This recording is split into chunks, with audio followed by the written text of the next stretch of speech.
Hello and welcome to 99 Yards American Football for UK fans. I'm your host George Simmerall, and this week we're recording our college podcast immediately in the aftermath of the first round of the NFL draft.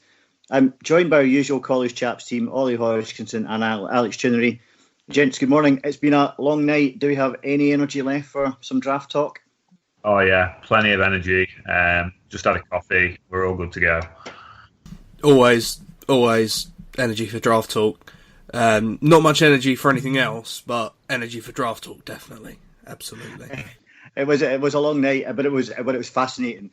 There, I think there was a lot of examples where teams didn't necessarily conform to the experts, which kind of threw some talking points up. But let's jump right into it. I guess where we start is maybe not at the beginning, but as the night unfolded. Where were the picks that surprised you, that shocked you, that caught you off guard? Let's start there. Well, I think you have to start with Clelin Ferrell at 4. I think the first 3 picks were pretty self-explanatory. We kind of expected all of those, and then Mike Mayock comes in and with his first big move as the Raiders GM, gets his guy at 4 overall. And I'm actually not. I'm quite a big fan of this because the Raiders had a lot of draft capital, and they didn't need to move back and acquire more picks. They already had 3 in the first round, and if Clelin Ferrell's your guy, go and get him at number 4 overall. If you don't think you're going to get him later on in the draft, go and get him. I think he's going to be a real contributor for the Raiders. I really do. I think he's got great technique, great talent, great technical talent, great leader in that locker room, and it's a locker room that needs leaders. We've all mocked Ferrell to the Raiders at 24 and 27 because that's how far we thought he was going to fall. If the Raiders don't think he's going to fall that far, get him at 4. Yeah, and I agree with Alex. And I think originally when we started looking at mock drafts at end of October, sort of November time, for me, I've been a big fan of Ferrell throughout the whole process, and I originally thought the Raiders at 4 was a good landing spot, and throughout the process, as has been the same with a number of the Clemson defensive line, they kind of slipped under the radar right up until last night, where 3 out of the 4 of them really came to the fore. So it was a surprise in the fact that it hadn't been. He was expected to fall a little bit further, but I don't think it's a surprising pick, and it's certainly a great fit. I think for me the surprise was of the night was not just the single player, but the Atlanta Falcons, their choices on the offensive line.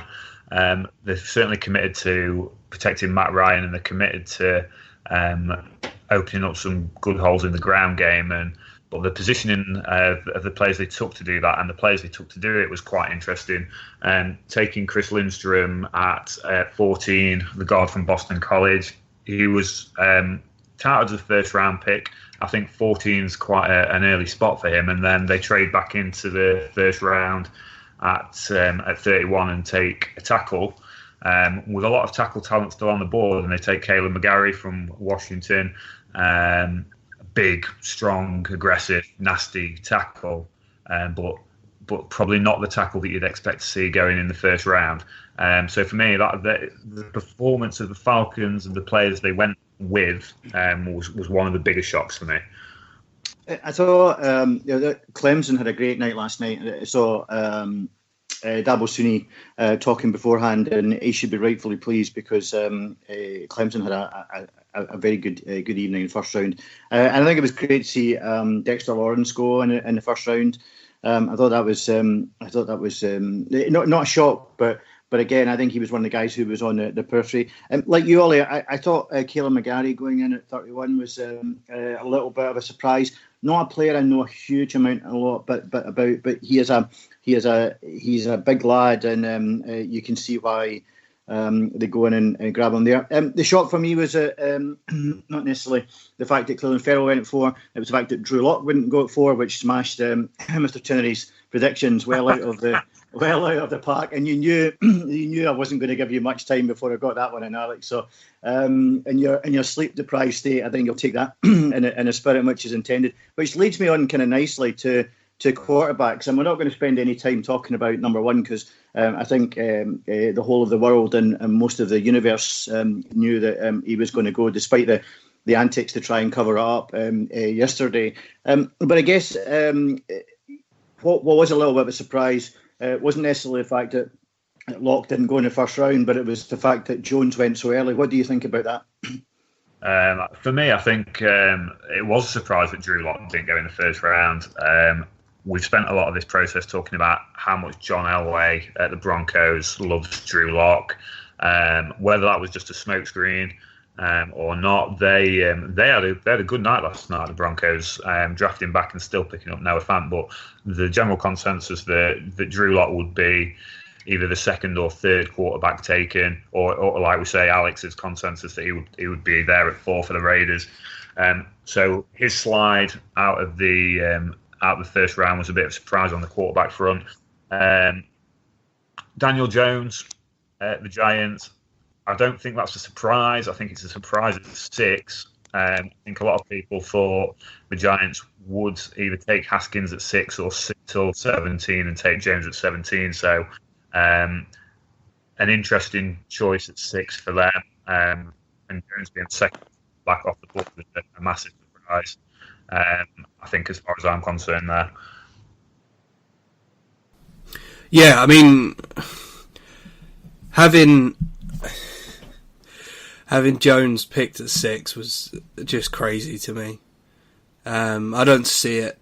Now, I was still awake after the draft, and David Carr was on NFL Network, and he actually talked up Daniel Jones and the way he looked. He liked his pocket movement, and there is a possibility of a star career in the NFL. You don't make it to be a first round pick without something being good, without some base level of talent being there. I just can't see him being given that chance to learn so that he has the ability to thrive in New York. The first bad Eli game next year, the crowd are going to be wanting Daniel Jones. They will do a 180 on this guy over camp. There'll be some good stories that get put out by the team about how well he's doing, about how good he looks in OTAs and in camp, and then he'll play a bit in the preseason against some vanilla defenses and look okay, and then Eli will suck to start the season, and when your quarterback sucks, there's no one the fans love more than the backup. So yeah, I think he sees the field this year, and I think it could be an absolute disaster if he does. And the fans love nothing more than a quarterback who's been drafted in the first round, right? So you're right. We all saw Manning struggles, and that's where I thought that maybe the Giants were going to pick someone on the offensive line, because there was some, as I'm sure we'll go on to speak about, there's a lot of offensive line talent still sat there even now. I didn't think they needed to take him at 6 in our mock draft. I had him taking one of the edge rushers in the first round at 6, because I think just they needed a lot of help in defence, which they came back and took some of that later on. But to me, we were chatting last night about this, and it struck me that the Giants had gone and said, right, this is our guy, we're going to take him. Now, as it transpired, as you go further on, and we'll go on now talk about Haskins, is that they didn't need to take Jones at 6, because he was going to be there when they got down to 17. So I thought it was a very unusual move. It's you just look at Twitter today, it's not a pick that's gone down well with the Giants fan base, which I think I can understand. But I do worry about the start of the season when they don't go off to a great start, and then the pressure piles on everybody to swap the QB. I thought Haskins. I said on our mock draft that Washington's not a good place for quarterbacks to go, and I think I feel a little for them, but again, I thought Washington did a good draft last night. So they managed to get some talent through the first round, and given the strength of the second round, I think there's potential to go further. So it was an interesting one, and then depending what happens to Drew Lock today, because I'm not sure where a landing spot is for him now, because Josh Rosen is out there and circling about. I think there was chat last night about the fact that teams are only offering a 3 for him, so there's no real great rush immediately to do something. But clearly, if the Cardinals want to take advantage of that 3, they'll try and make a trade as quickly as possible. I mean, on that front, Alex spoke about Locke, obviously, on our last podcast, going at 4. Let's not forget the Raiders pick at 35. So there's still a potential landing spot for the Raiders for Drew Lock. With only the Cardinals and the Colts to pick before him. So unless someone trades up and jumps ahead of the Raiders for Drew Lock, there is a chance he ends up on the Raiders. Out of that limelight as the number 1 pick, maybe 6 year behind Derek Carr. And that'd be an ideal situation for John Gruden and Mike Mayock there. And the Packers also select at 44. I know we're going to come on to them later, but maybe I just got it a little bit wrong. And the reason I was saying he was going to go at 4 so much over the past few days is because he's actually going to go at 44. That's it. Good save. Clearly, I'm not buying any of that. But again, in your sleep deprived state, we'll let you on. So let's go on and talk about the Packers, because Alex and I have both got a little more than a vested interest on how Green Bay did last night, and I'm not convinced that Green Bay had a successful night last night. I was quite taken with the Rashan Gary pick, but I know, Alex, you got maybe slightly different views on it. But what do we think about how Green Bay fared last night? Right, I'm going to come out and defend some of these moves. So, first of all, I like the potential that Rashan Gary has if he's playing as a defensive lineman in this system with Mike Pettin. We've seen him get good years out of Mike Daniels and Kenny Clark. Gary can come in and replace Daniels after this year. He has the potential to do that if the Packers can scheme him into the right openings. Michigan, I don't think Michigan really schemed him and played him in the right position when he was there a little bit, and there was a little bit of unluckiness not finishing off some of the sacks that came about, but that reminds me a lot of Daniels when he was first starting as a Packer. He doesn't have amazing sack numbers on the interior, but he brings pressure and he makes wow plays all the time, but they might not necessarily show up on the stat sheet. And I think Gary can have that kind of impact. The only problem I've got with it is he was announced as a linebacker, and the guy's 277 pounds. He's not playing as a linebacker for the Packers. You're not gonna sit him in the second level and try and rush him through gaps to blow up runners, because he's not going to be able to cover people in the open field. He's got to play on that line. If he does, it could be a monstrous defensive line in Green Bay. And we've seen the Eagles and the Rams and other teams have real success building that monstrous defensive line. I'm just not sure that it was the right pick in terms of when your window's closing with a 35-year-old quarterback, get yourself a starter with pick 12, a high ceiling, high floor pick. They do exist. They're very rare, but maybe even just a high floor pick, someone who can contribute for the next couple of years to try and get back to the Super Bowl whilst 12 is in there and in prime form.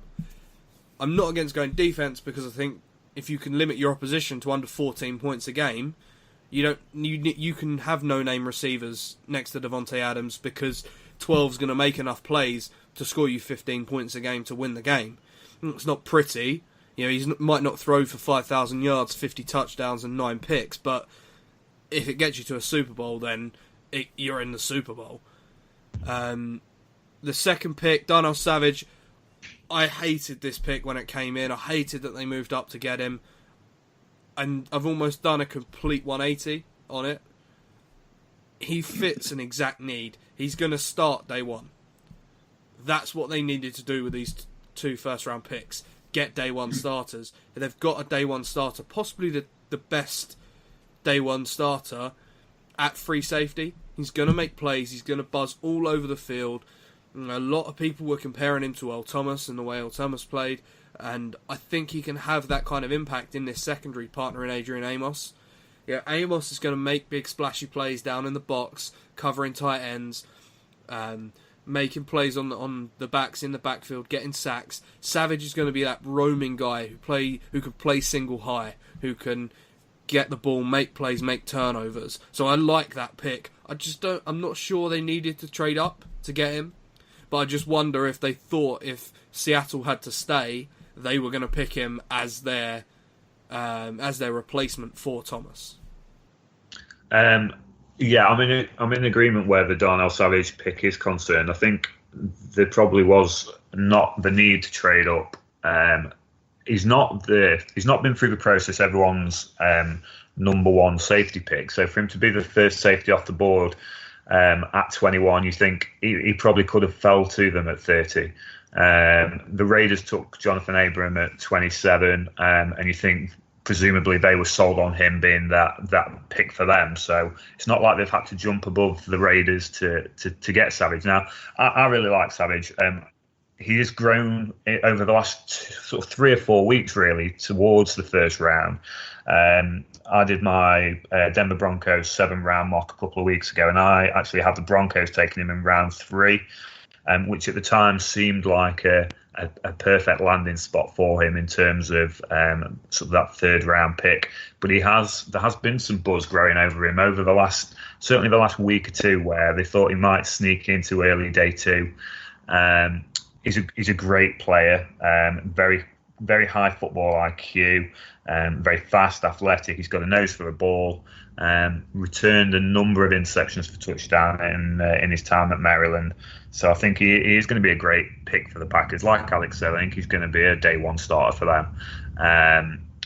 But it's just the timing of the pick and whatever Green Bay had to give up to get up to 21 with Seattle. I mean, they only gave up 2 4th-rounders to move up. I couldn't remember off the top of my head what they'd given up. So that's not a massive amount, but I still think it's a jump they didn't need to take. Yeah, I agree. They possibly didn't need to make the jump. 2 4th-rounders, that's 2 special teams players / camp bodies. So it's not the end of the world that they're not picking in the first few rounds on day 3. I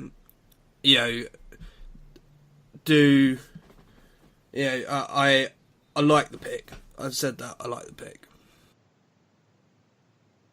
Yeah, I mean, I think it's a need. They needed help there in the backfield. So I'm not opposed to it. It's just whether you need to trade up for it. And as you rightly point out, perhaps they weren't giving away a huge amount to get the guy that they clearly wanted. So we're kind of building up a little bit of a picture now of teams having good or bad nights. So let's kind of crystallise it.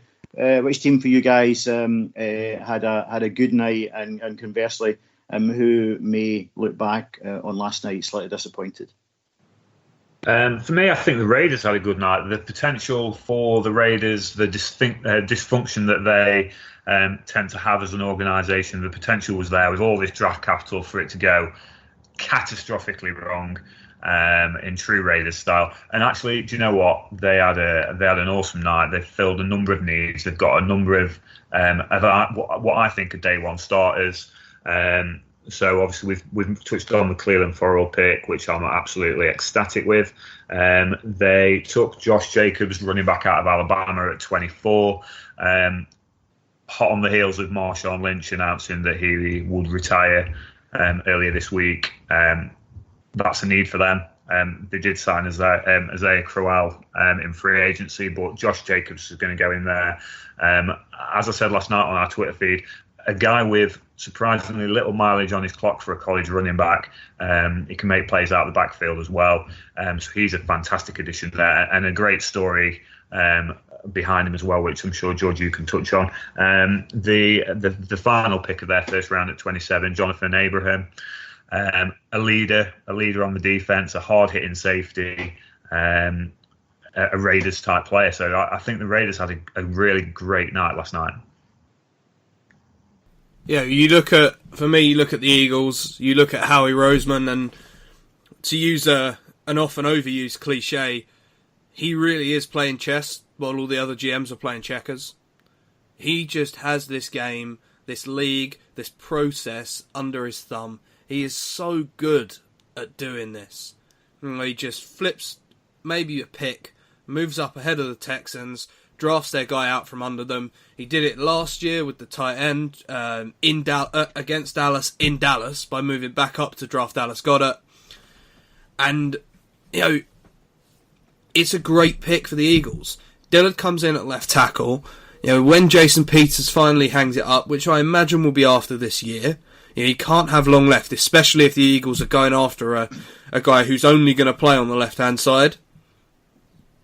He's had health issues, is Peters, and you've got to keep Carson Wentz healthy. You haven't got your backup of Nick Foles in there to save you if Wentz goes down injured again. So you've got to keep him upright in that pocket, making plays, throwing bombs down the field for your receivers, and having someone like Dillard as your backup left tackle for the first year where he can learn from an absolute legend and bona fide Hall of Famer in Jason Peters is an excellent pick. It's addressing the need before it comes up. It's what good GMs do. And it's a reason that the Eagles have been built to this position where they're contending every single year. Yeah, I thought Washington, I touched on it earlier, I thought Washington had a good night. There was also to talk about Washington trading up to get one of the quarterbacks, and they didn't. Haskins landed straight in the lap. But also I think what was more impressive was getting Montez Sweat at 26. There was a lot of chat throughout the day that there was potential he'd been misdiagnosed with his heart problems, and I actually thought on the back of that he was going to rise, and he didn't, and I was quite surprised when we got 20 and he was still on the board. So I think Washington coming in and getting him, I know they traded up for him, but I think getting him was a right good result. Who do we think has had a slightly disappointing evening then? I think New York Giants have got to be the first guys to think of, but then those picks could all pan out. So, for me, I'm staying in the NFC East, and I'm going to go with the Dallas Cowboys. Their social media team tweeted out the cringiest graphic about them selecting Amari Cooper with the 27th pick in this draft. And while, yes, they did trade the 27th pick for Amari Cooper, and they have got better because of it, he's not elite as a wide receiver. And the rest of the NFC East around them, you look at what I just said about Philadelphia, they've added a real good depth piece on their offensive line. They've continued making that a huge strength. It was one of the things that really propelled them to their Super Bowl win. And you look at the Redskins, who have got much better. They've got to face guys like Montez Sweat twice a year to the Cowboys. And that offensive line, that famed Cowboys offensive line, is crumbling a little bit in Dallas. And then you've got to face a New York Giants team who have been remade a little bit. Dexter Lawrence, he's coming from a really good program on a really good line. DeAndre Baker's a big, long corner who is going to cause problems for some of your receivers. He's going to limit the windows that Dak has to throw into, and Dak is an okay quarterback. Whether he's an elite quarterback or not is another conversation. I just think that the rest of their division got better, whilst the Cowboys kind of had to stand pat because they haven't got many draft picks. Yeah, I think picking a team that really didn't do well out of last night is quite difficult. I touched on the Atlanta Falcons earlier. Just on pure, them picking guys that probably higher than you would have expected, but they obviously like those guys, and they're obviously going to provide a certain style of offensive line for them. So it's difficult to say that the Falcons, were the worst a team that did badly out of last night. The Kansas City Chiefs for me are a funny one because they traded out of 29 to get Frank Clark, who can be a difference maker, but they have paid him an awfully large amount of money for an edge rusher in a class where there's a good amount of decent talent at edge rush. And now they don't pick until late in the second round. I think for me, that's probably not an ideal scenario for them. When you consider some of the pieces that the teams in the AFC West got, with the Broncos getting Noah Fant, the Chargers getting Jerry Tillery, which I thought was a great value pick. Actually, not a lot of people were high on Jerry Tillery, but I think he's a great pick and a great fit for them. And then you also consider what Oakland did last night. I think the Chiefs, probably if you're looking for a team that didn't do great, where there isn't a lot of teams that didn't do that badly, I'd say they'd be one of them. Just touching on that, it became apparent. I mean, I think when you look at the certainly the top 20, well, going to top probably the full draft, but as I said, Montez Sweat 26.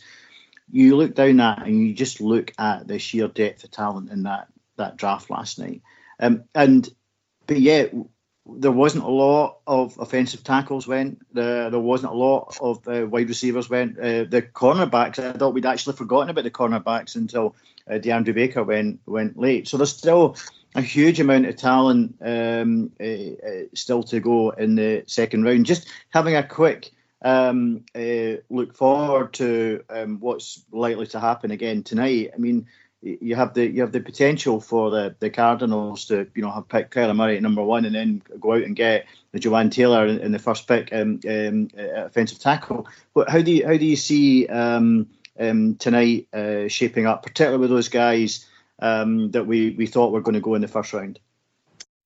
I mean, I'd love the first pick of the second round tonight to be Dalton Risner. Yeah, me too. To Arizona. I think that's the kind of player on that offensive line who can run block really well for David Johnson and has got good enough footwork and movement skills to work in a spread offense. I'm not sure that Jawan Taylor has, especially if he's got knee issues. I'm not sure that he's the perfect pick for them there. I wouldn't mind seeing the Cardinals just go out there, ball out, select DK Metcalf, get him running fly routes. Kyler Murray throws an incredibly pretty deep ball. So get your guy who can just run past people, moss people at the point of the catch, make a statement by getting your deep ball guy. There is an awful lot of talent left here.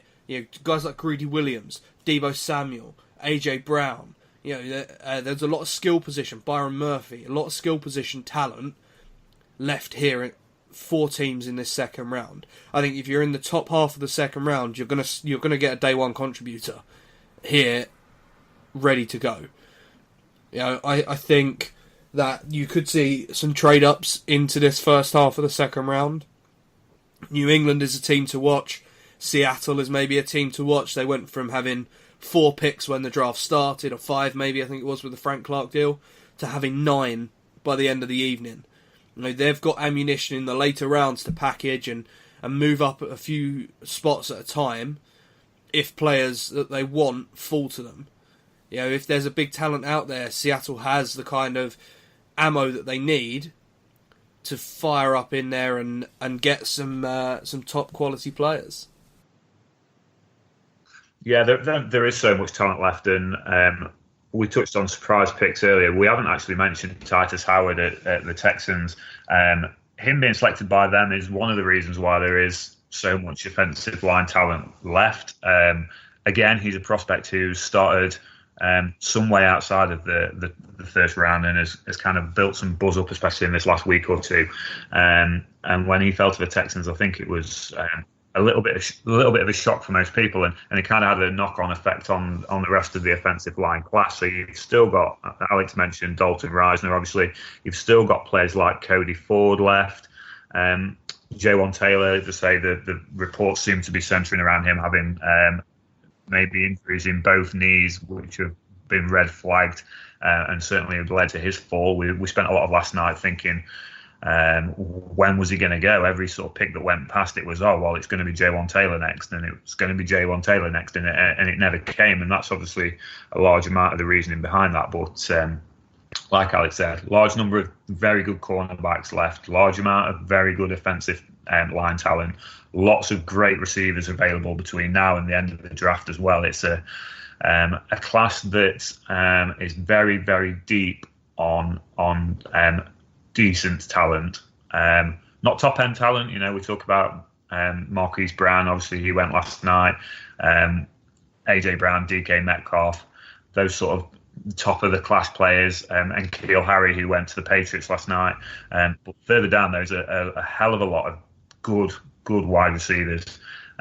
People like Paris Campbell, Terry McLaurin, Penny Hart, Hakeem Butler. You know, there's a lot of talent to be had over the next couple of days at the wide receiver position. And as a Patriots fan, looking forward to seeing what happens from a tight end perspective. Obviously, Fanton Hawkinson went last night. There's still Irv Smith. There's still Jay Sternberger. Dawson Knox, a personal favourite of mine. Dax Raymond. There's lots of great tight ends still available. It'd be interesting to see where the Patriots go with that.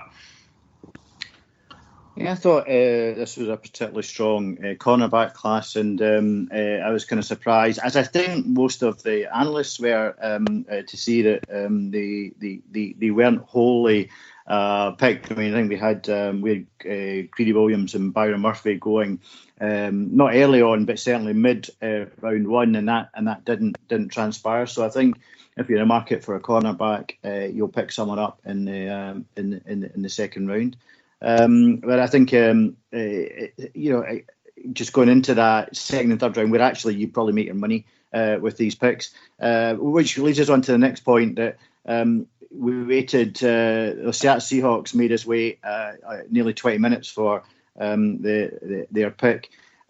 The benefit of what they did was that they managed, as Alex has just mentioned, to pick up a number of picks further down. But the 20-minute wait, was it worth it for LJ Collier, a player that perhaps the listeners aren't quite so familiar with? I like LJ Collier. I like him a lot, and as a part of the sort of a 1-2 punch at TCU with Dan Banaghu, he's a good player. I don't think Seattle Seahawks fans were particularly impressed with it. It was, but they have turned some of the first round pick into some later draft capital, which is exactly what they needed. I think the thing from the weight perspective was it just highlighted a rule that I didn't even know existed, where the team, if you run back-to-back picks, you can just let the clock run out on your first pick into your second pick, which wasn't something that I knew. So I'm a more informed and better individual for that. But as far as the pick's concerned, I like LJ Collier. It can be very disruptive for the Seahawks. I don't think it's a pick that the Seahawks fans themselves are particularly seeing the upside of. I mean, by pick 29, it was about 4:30 this morning, and I was just willing them to get this pick out there. They made us wait. They made the graphic making for myself really, really tough by announcing the trade and the pick at the same time, pretty much. So I was all over the place for a minute, but I actually like the pick as well. I think Seattle have got a good track record of making these kind of players on the edge work really, really well. He's a really good fit for their scheme, and I think he could be really productive for them. I just wish they hadn't made us wait for 15 or 20 minutes or whatever it was to see the pick. Yeah, it was. You're right. At 4:30, it seemed a ridiculous amount of time. I think I probably will remind the Seahawks fans that, and I'm not comparing the two players, but I'm just comparing the reaction that the Seahawks fans gave last night to the Dallas pick last year when Leighton Vander Esch was selected by the Cowboys, and the Cowboys fans actually booed that pick. It just shows that when you get the right pick, what a difference that guy can make to the team. So hopefully LJ Collier can be a real contributor to the Seahawks, who actually have now amassed quite a number of picks. And as I say, I think 2, 3, and 4, where you're really going to make your money, they can make a difference in there. So we covered most of what happened last night. I guess just to sum up, guys, it would be good to hear what you think was your best pick or your favourite pick. The one that you thought, you know what, that was right on the money. Alex, who would be your guy? I think I might steal in and nick this guy from Ollie, but Denver Broncos, Noah Fant, tight end out of Iowa. I really, really love the fit in this offense. You know, Joe Flacco, you've taken a flyer on him. He's still in his prime. He's right in his prime now, just coming into it. You've got him a weapon in Noah Fant, who they can use up the seam. He's a dynamic pass catching, yards after the catch kind of receiver. He can block pretty well. You don't come out of Iowa as a tight end without blocking skills. Just doesn't happen. We saw that about George Kittle. A lot of the talk around Kittle has been the same around Fant. I think they're a similar type of player. The Broncos have got a guy coming in as OC from the San Francisco system. The same guy that made Kittle as good as he was in San Francisco. He could do the same with Noah Fant. I love the pick. I think it could be a really, really good pick for them. Smart trade back. They picked up some good draft capital as well. Great night for the Broncos. Yeah, and when you said you were going to steal my guy, I presume you were going to talk about Cleveland Furl some more. That pick for me was the pick of the night. I love Cleveland Furl. I think he's been underrated since the end of December through to the 25th of April yesterday when he was picked, or 26th of April in this country. I love the pick, and it's not a surprise either. What I would say is when we did our mock draft, I didn't hit on many picks on our mock draft, but I did hit on Dwayne Haskins to the Washington Redskins. He may have gone there for his career to die, as George says, about players that go to Washington. But there was a lot of talk in the week about the Skins trading up to 3 maybe to get Haskins. And I was like, don't worry, guys, you don't need to do it. He's going to be there at 15. And there he was. So I was pretty happy with that pick too. It's not a draft podcast without us talking about Brian Burns. I'm really disappointed, Alex, you haven't thrown that one in the mix, but Ed Oliver made it into the top 10, which I think was good. I don't think that was necessarily a big surprise. My favourite pick last night was Josh Jacobs. Ollie, you touched on that earlier on. I think the Raiders just went about their business the right way last night. The Raiders really, really could have made this very difficult for themselves, and they didn't. And I think the Raiders walked away last night. Should be feeling pretty. This morning, whatever. Pretty pleased with themselves. Josh Jacobs, a player who has come from a difficult background, was not a highly recruited player in college. He didn't get an awful lot of offers. Actually, put his tape on YouTube for teams to pick up. A couple of teams came looking at him. Once some teams started sniffing about, Alabama took a look and got him. For me, when you look at the guys touched on this earlier on, Alabama, they tend to rotate the running backs. So the running backs who have come through this year don't have a lot of running in their legs, and I think that'll prove to be quite good for them. Damien Harris, I think, will be an excellent pick when he goes. So I think Josh Jacobs' pick for me was pretty good. But I'm disappointed you didn't mention Brian Burns. I mean, there are others that I love. I love the Steelers trading up to 10 to get Devin Bush. I think that fills the number one need on their defense. They've got their quarterback of their defense in Bush, high character guy, great for that locker room. And they start to turn a corner now. They've got Brown and Bell out. You know, they've remade this team in an off season, and Bush is exactly the kind of pick there for them. I love Quinnen Williams to the Jets at 3. I think he's a real difference maker from day one. He's the kind of guy that can flip games against the Tom Brady. He has got the talent to beat New England's offensive linemen, and New England's offensive linemen are really, really good. Skarnecchia, the offensive line coach, is excellent in training these guys up. but Quinnen coming up the middle could flip those games. If Sam Darnold's good enough to put this offense on his back to score 25 points on the Patriots, then wow, we could be in for a couple of shock results in the AFC East this year. And on that, you've mentioned Quinnen Williams. George mentioned Ed Oliver just in his comments there. Christian Wilkins was picked by Miami. As a New England Patriots fan, you talk about which pick you hated the most or which team didn't do so well out of last night. Without any doing of their own, the Patriots probably had a bad night with what the rest of the guys in the AFC East did on defense with Quinnen Williams, with Ed Oliver, and with Christian Wilkins. Tom Brady is gonna need every inch of that offensive line next season, for sure. Well, guys, thank you for that. That's all for this week's show. I hope you enjoyed last night's draft, and I hope you're looking forward to tonight. Thanks to Ollie and Alex for staying up. I think we're all looking forward to getting to bed. Oh, sorry, Ollie, you've got to do something else now.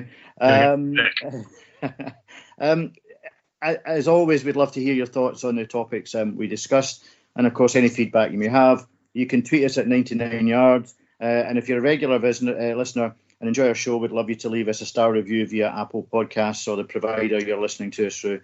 Thanks for listening. Make sure you join us tonight for the second round of the draft. It's going to be me, Ollie, George, a couple of others as well. The theme tonight is puns and gifts. So we're going to be throwing out some great puns, some great gifts as the picks come in. It's going to be fun. Come and join us.